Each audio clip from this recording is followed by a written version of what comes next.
Kuha na sa daw. Unsa na eh? Katong si Istong. Maglisod ko guwahing di anay. Istong gwapohon. Ako li wahing di kay mga sigurado gini kuha no, may gini makita di kanoy. Kita na kanoy? Di anay? Tanaw nay. Bueno, si Manay Baltasar sing awit nga naguluhan, Istong.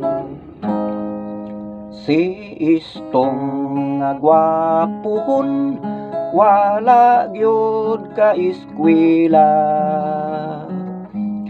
Kay wala siya'y trabaho, wala sab makaasawa. Nakahukom,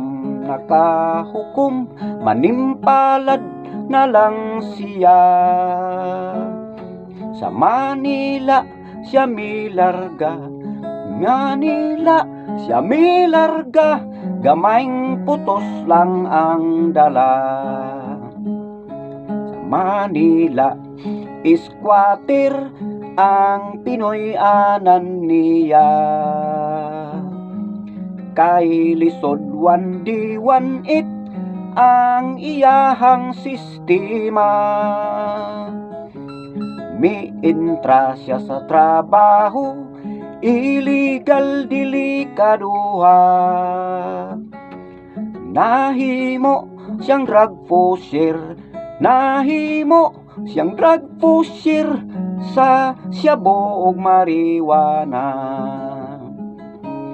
Nadakpan si Istong, natiklo na disgrasya. Gidalas sa Muntinlupa, 20 anyos ang sentensya. Dito sa bilangguan, sa sulod sa iyang silda.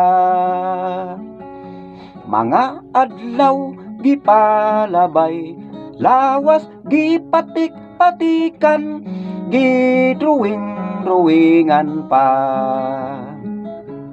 Pag uli ni Istong, daw maton ang hitsura. Inighubo sa sinina, lawas daw karatula.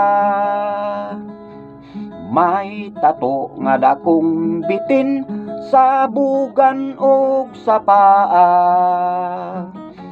Sa likod may agila, sa dughan adunay krus, may Ginoong nagdupa.